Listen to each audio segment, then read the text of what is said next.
Assalamualaikum warahmatullahi wabarakatuh. Selamat datang di Studio Wow. Semoga rahmat dan kasih sayang Allah selalu menyertai kita. Kisah Abu Nawas dan pohon berjalan. Pada suatu hari yang cerah di Baghdad, di tengah-tengah keramaian kota yang sibuk, terdapat seorang ulama sufi yang terkenal dengan kecerdikannya. Nama beliau adalah Abu Nawas. Ia bukan hanya dikenal karena kedalaman ilmunya, tetapi juga karena kebijaksanaannya yang penuh humor. Di balik gelak tawa yang seringkali mewarnai kata-katanya, terdapat hikmah yang mendalam, dan siapapun yang mendengarnya selalu memperoleh pelajaran berharga. Suatu hari, Abu Nawas sedang berjalan-jalan di sebuah kebun yang lebat dengan pohon-pohon tinggi. Ia tiba di sebuah pohon yang tampak sangat besar dan rindang, dan di bawahnya, ia menemukan beberapa sahabatnya yang sedang duduk sambil berbincang. Mereka sangat mengagumi pohon tersebut, karena pohon itu memberikan keteduhan yang luar biasa. Abu Nawas duduk di samping mereka dan mulai bertanya, apakah kalian tahu apa yang membuat pohon ini begitu istimewa? Salah seorang sahabatnya menjawab, tentu saja, pohon ini sangat besar dan rindang. Memberikan naungan yang nyaman bagi siapa saja yang duduk di bawahnya.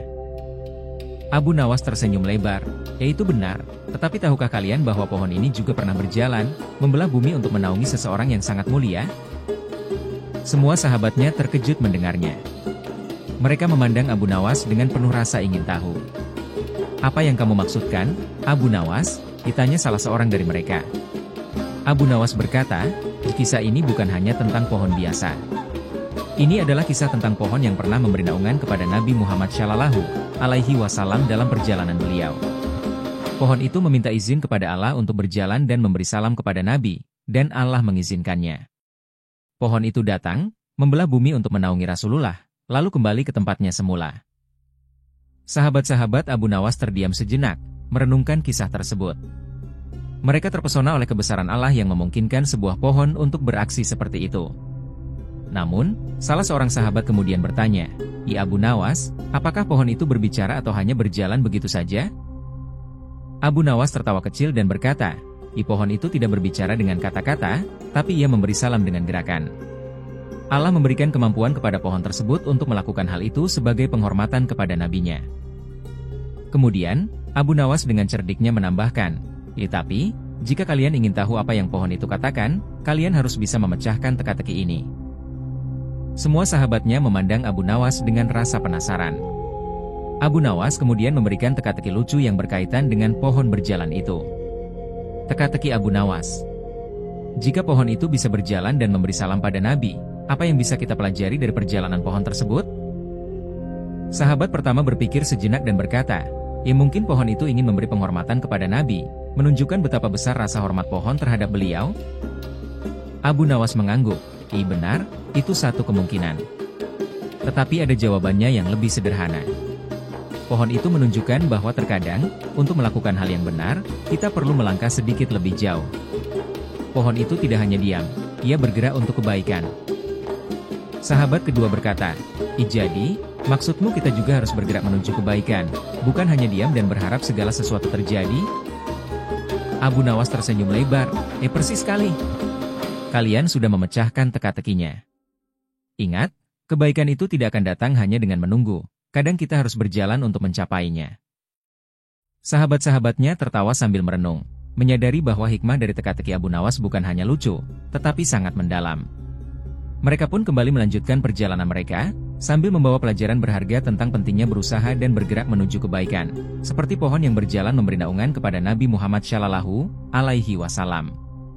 Akhir kisah. Dengan kecerdikan dan kebijaksanaan yang selalu disertai humor, Abu Nawas mengajarkan kepada mereka semua bahwa kadang-kadang sebuah teka-teki lucu bisa membawa pesan moral yang besar. Seperti pohon yang dengan izin Allah mampu berjalan untuk memberi naungan kepada Nabi, kita juga harus belajar untuk melangkah dan berusaha demi kebaikan umat dan dunia ini.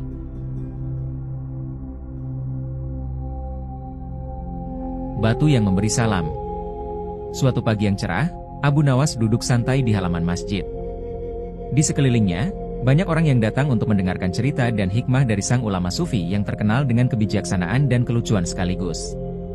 Hari itu, seorang pemuda yang baru pertama kali datang bertanya dengan penuh rasa penasaran. Abu Nawas, saya pernah mendengar sebuah cerita tentang batu yang memberi salam kepada Nabi Muhammad. Apakah itu benar? Bukankah batu tidak bisa berbicara? Tanya pemuda itu, terlihat bingung. Abu Nawas tersenyum lebar. Ah, batu yang memberi salam. Itu adalah sebuah cerita yang indah, nak. Bukan hanya batu, bahkan alam semesta ini adalah ciptaan Allah yang memiliki hak untuk mengagungkannya, meskipun kita kadang tidak bisa mendengarnya, jawab Abu Nawas dengan tenang. Pemuda itu semakin bingung. Jadi, apa maksudnya kalau batu itu bisa memberi salam? Bukankah batu hanya diam saja? Abu Nawas berdiri, menepuk pundak pemuda itu dengan lembut. Kamu benar, batu memang diam. Tapi pernahkah kamu berpikir bahwa tidak semua hal yang tampak diam itu benar-benar tidak bergerak? Batu itu memberi salam dengan cara yang sangat spesial. Bukan dengan kata-kata, tetapi dengan ketenangannya dan kebersihannya. Alam ini hanya bisa berbicara kepada mereka yang memiliki hati yang bersih. Seluruh orang di sekitar mereka mengangguk, seakan merenung dalam-dalam dengan penjelasan Abu Nawas yang penuh makna. Abu Nawas kemudian memandang ke arah langit yang cerah, dan berkata, batu itu adalah saksi dari kebesaran Allah, dan begitu juga langit, bumi, dan segala isinya. Allah menciptakan segala sesuatu untuk memberi salam kepada Sang Pencipta. Pemuda itu mulai memahami, walaupun masih terkesima.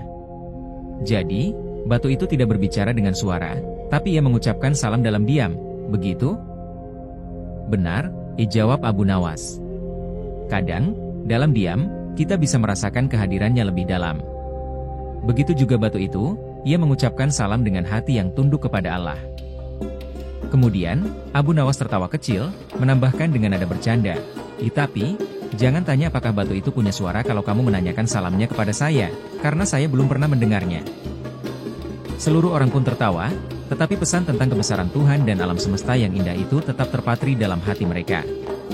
Setelah cerita tentang batu yang memberi salam, Abu Nawas merasa ada sesuatu yang perlu disampaikan dengan cara yang lebih ringan namun tetap mendalam. Di tengah kerumunan, dia melihat seorang anak muda yang tampak bingung, seakan belum sepenuhnya paham makna cerita tersebut. Anak muda, tampaknya kamu masih berpikir keras, ya? Tanya Abu Nawas dengan senyum nakal. Baiklah, saya akan memberi sebuah teka-teki. Siapa tahu, dengan teka-teki ini, kamu bisa lebih memahami tentang batu yang memberi salam. Semua orang menoleh, penasaran dengan teka-teki apa yang akan diberikan oleh Abu Nawas. Teka-teki ini sederhana, tapi penuh makna, kata Abu Nawas. Jika sebuah batu yang tidak hidup bisa memberi salam kepada Nabi Muhammad, apakah kalian tahu apa yang lebih pintar dari batu itu? Tapi, jangan khawatir, teka-teki ini tidak akan sulit. Pemuda itu mengangkat tangan dengan penuh semangat. Saya tahu, saya tahu. Apakah jawabannya adalah batu yang bisa berbicara? Abu Nawas tertawa kecil. Hahaha, bukan begitu, nak. Jawabannya lebih dalam dari itu. Dengarkan baik-baik. Kemudian Abu Nawas berkata, batu itu memberi salam karena ia tahu ada yang lebih besar dari dirinya. Batu itu tidak membutuhkan kata-kata, karena salam yang sebenarnya datang dari hati. Jadi, apa yang lebih pintar dari batu itu? Jawabannya adalah... Dia berhenti sejenak untuk menambah kesan misterius, lalu melanjutkan, orang yang bisa memberi salam dengan hati tanpa harus mengucapkan kata-kata. Semua orang tercengang. Pemuda yang tadi ragu-ragu pun akhirnya tersenyum lebar, menyadari bahwa teka-teki itu bukan hanya lucu, tetapi mengandung pelajaran yang dalam. Abu Nawas pun menjelaskan, batu memberi salam dalam diam, tetapi kita, sebagai manusia, diberikan kemampuan untuk mengucapkan salam dengan lisan dan hati. Jika kita bisa memberi salam dengan hati yang tulus, itu lebih baik daripada sekadar mengucapkan kata-kata tanpa makna. Pemuda itu mengangguk paham, lalu berkata, jadi, batu itu mengajarkan kita untuk lebih rendah hati dan menghargai alam sekitar? Betul sekali, jawab Abu Nawas. Dan dengan demikian, kita akan tahu bahwa setiap ciptaan Allah, bahkan batu, memiliki peran dan cara masing-masing untuk mengagungkannya. Salam terbaik adalah yang datang dari hati yang ikhlas. Semua orang tertawa dan bertepuk tangan, terkesan dengan teka-teki yang penuh hikmah tersebut. Abu Nawas kembali duduk, dan kerumunan mulai menyebar, masing-masing membawa pemahaman baru tentang kebesaran Allah yang bisa ditemukan di setiap sudut alam semesta, bahkan dalam diamnya sebuah batu. Pada suatu malam yang tenang, di sebuah desa yang jauh dari hiruk-pikuk kota, Abu Nawas, sang ulama sufi yang terkenal cerdas dan bijaksana, duduk bersama para sahabatnya. Mereka sedang berbincang-bincang tentang berbagai peristiwa luar biasa yang terjadi di sekitar mereka. Tidak jauh dari tempat mereka duduk, langit malam tampak begitu cerah, dan bulan bersinar terang. Salah satu dari sahabatnya bertanya tentang mukjizat Nabi Muhammad, yaitu tentang peristiwa membelah bulan menjadi dua bagian. Abu Nawas pun langsung dengan sigap menjawab, peristiwa bulan terbelah memang sebuah kejadian yang sangat luar biasa, tetapi setiap kejadian memiliki makna yang dalam, yang kadang-kadang kita tidak bisa langsung memahaminya. Para sahabat Abu Nawas mulai berbicara dengan penuh semangat. Mereka semua merasa heran dan ingin memahami makna di balik kejadian tersebut. Abu Nawas pun beranjak dari tempat duduknya dan berkata, baiklah, mari kita coba lihat dari sudut pandang yang berbeda. Seringkali, dunia ini memberi kita teka-teki yang tidak hanya bisa kita lihat dengan mata, tapi juga dengan hati. Di tengah-tengah kebingungan dan keingintahuan yang melanda para sahabat, Abu Nawas tersenyum dan berkata, sebagai seorang yang penuh rasa ingin tahu, mari kita coba memecahkan teka-teki yang lebih dalam. Sahabat-sahabatnya semakin penasaran. Teka-teki? Tentang apa itu, Abu Nawas? Abu Nawas duduk dengan tenang dan mulai berkata dengan nada yang penuh misteri, saya akan memberikan teka-teki yang sangat sulit, sebuah teka-teki yang bisa memberikan pencerahan tentang bulan yang terbelah. Dengan wajah serius, Abu Nawas melanjutkan, dengarkan baik-baik, sahabat-sahabatku. Inilah teka-tekinya. Aku adalah sesuatu yang tampak utuh, namun dapat terbelah menjadi dua. Aku ada di langit dan di bumi, tetapi tak bisa dilihat oleh semua orang. Aku hadir dalam setiap kehidupan, dan meskipun aku terbelah, aku tetap utuh. Apa aku ini? Para sahabat mulai berpikir keras. Mereka saling berpandangan, berusaha mencerna teka-teki tersebut. Salah satu sahabat bertanya, apakah itu bulan, Abu Nawas? Bukankah bulan yang terbelah tadi malam adalah tanda dari kebesaran Allah? Abu Nawas menggelengkan kepala. Tidak, sahabatku.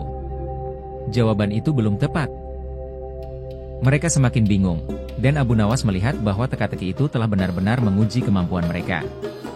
Mereka terus berusaha mencari jawaban yang tepat, namun tak ada yang berhasil. Akhirnya, salah satu sahabat Abu Nawas yang paling muda dan sederhana mengangkat tangan. Apakah itu hati manusia, Abu Nawas? Abu Nawas tersenyum lebar.